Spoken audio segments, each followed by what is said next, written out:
Kia ora, it's Matt Loves Cameras here. I've just got back from a wonderful one-week trip to Aotearoa, beautiful New Zealand. I hope I pronounced that correctly. And on that trip, I took two compact film cameras. I took my Ricoh GR1, which of course is the first in the line of one of the most legendary series of point and shoot film cameras ever made. And I also took this is the Kodak EC35. This is one of the newest film cameras produced, and this one is a beautiful yellow color and it sells for just $35 US. So I thought it'd be a bit of fun to go around on my holiday in New Zealand and take the same photo or similar photos with both of these cameras just to compare image quality and see how they look. So if you're thinking about buying the EC35, you might be watching this video thinking, am I going to get 80% of the image that I would get with a premium point and shoot? And of course, if you're thinking about buying a vintage premium point and shoot, you might be looking at this video thinking, well, are the images from this really that much better than something I can pick up brand new and much cheaper? Now with both of these cameras, I loaded up rolls of Lomography's 400 color negative film. This is a film that I absolutely love. To me, it's almost like a 400 speed version of Color Plus. It has quite good saturation. There's a bit of grain, but it has a really cool sort of look to it. And I really love Lomo 400. So if you've never shot it, I would definitely recommend that you check it out. Now, of course, in the Southern Hemisphere at the moment, in August, it is winter. So it's winter here in Brisbane. I'm wearing a t-shirt. It is also winter down in Queenstown. It's about a 3.5-hour flight from Brisbane, but Queenstown is much further south than Brisbane. So it is much colder and there's a lot of ski resorts there, and there are no ski resorts in Brisbane, sadly. So this is some footage here that my son did out of the window seat of the plane Air New Zealand. It was a really nice flight. I was really annoyed that I hadn't booked myself a window seat because check out how beautiful New Zealand is from the air. Absolutely stunning. So the first image from the EC35 here in Queenstown is down by the lake. Got a nice bit of frame burn happening here. That happens with a lot of sort of cheaper cameras. A lot of more expensive cameras like the GR1, when you load the film, they will make sure that you don't get this frame burn. But with a lot of these cheaper cameras, this is what you get. It's pretty cool. I quite like frame burn. I'm not against it. But if you're taking the first shot and you're worried that your masterpiece might be ruined by a bit of frame burn, just take two of the same thing and you're pretty much guaranteed that you'll only get one with this. The next image here from the GR1, yeah, it's very similar looking. Obviously, we got a lot more in the image here because there's no frame burn. But yeah, a lot better sort of colors and depth to this image than the EC35. The next one was up at a ski resort. We went to the Remarkables. We did skiing 6 months ago in Japan. We all thought we were great. We were, for beginners, our first time. We did like a 3 kilometer, 2 mile sort of trek down the mountain on skis, and it was downhill and we were going pretty fast, and I was taking videos of my daughter, and we thought, well, this skiing, it's really easy. Like, why have we never done this before? Well, we did skiing in New Zealand, friends, and I don't know what happened, but we were just rubbish in New Zealand. The snow was like an ice rink. It was just so fast and so slippery.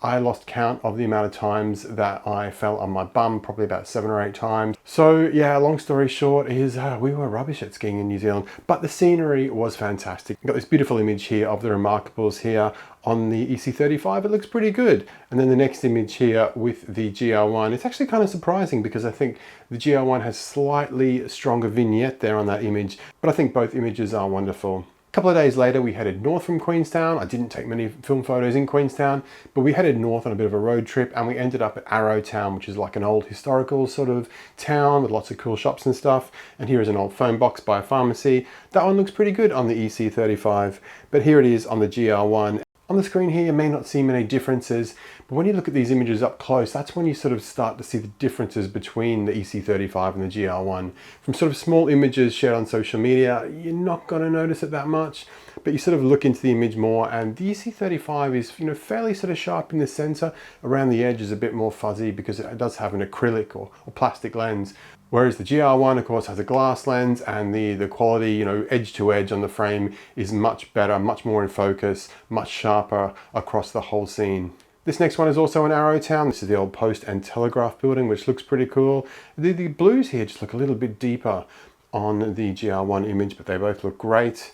Next up on our road trip, we headed over the sort of scenic route on the road to Wanaka, and this is the old Cardrona Hotel. And yeah, it's looking pretty good there on the EC35. It looks nice, but then you look at it on the GR1, the colors just look a bit richer, and it just looks like a sharper image here. So again, if you're sharing on social media, you probably wouldn't notice much, but definitely looking up close at these images, GR1 is running rings around the EC35. And further up on the road trip, we got to the Lindis Pass, and here is an image here I took.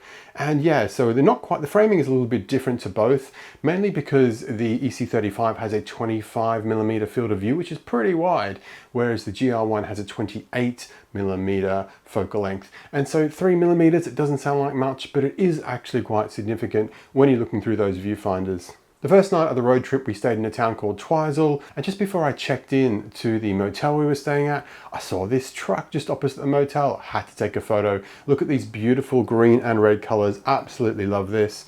But again, look at this one here on the GR1. Look at how crisp this is.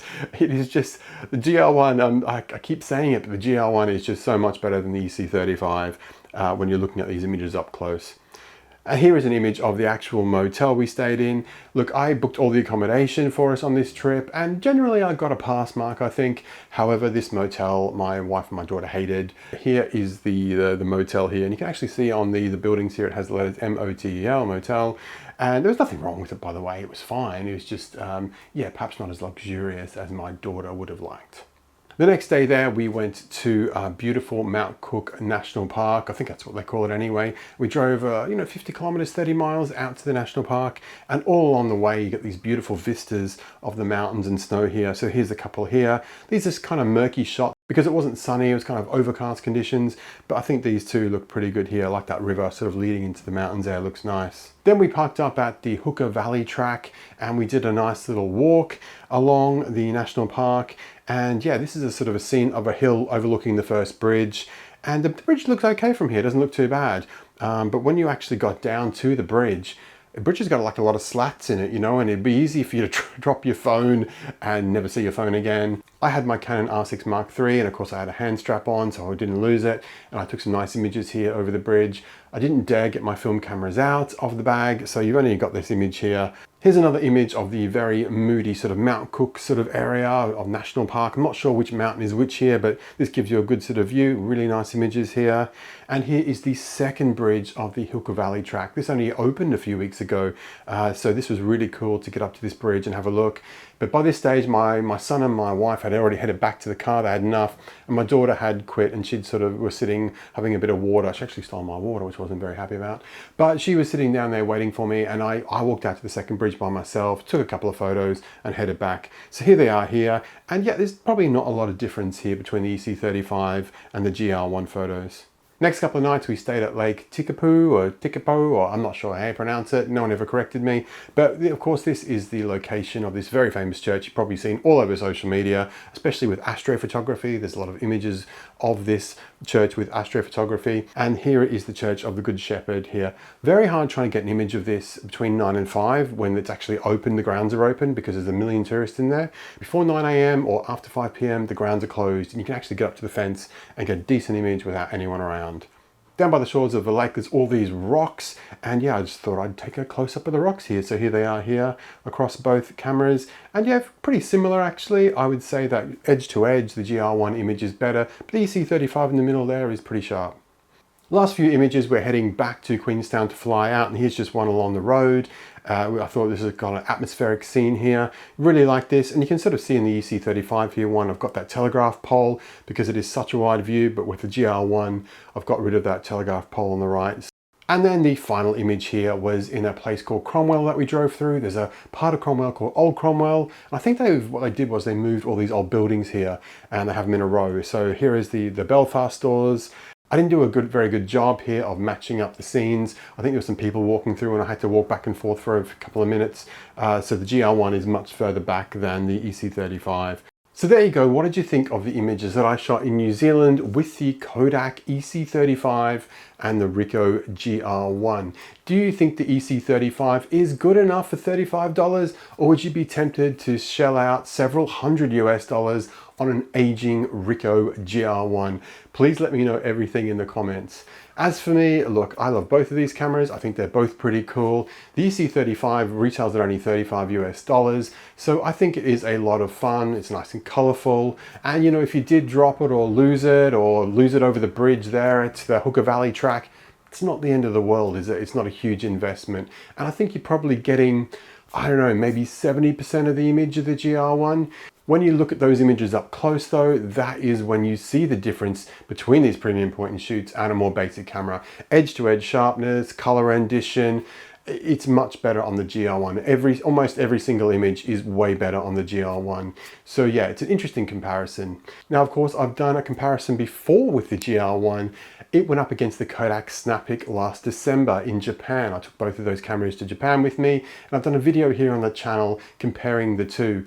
The Snappic versus the GR1 was a much closer battle. In fact, I actually said in that video, if someone had just mixed the photos up in a folder, some of them I would have actually been quite hard for me to tell which was which, because the sharpness of that Snappic glass lens is much sort of closer to the GR1 than the plastic lens of the EC35. Now, I've just spoken quite a lot about the Snappic, and you might be thinking, well, which one's better to get, the Snappic or the EC35? Well, don't worry, in the next week or so, I'll be publishing a video comparing the EC35 and the Snappic, doing the pros and cons of each, and telling you which one I think you should buy. Now, just one thing I want to show you before this video ends. You might be looking at it already throughout the video.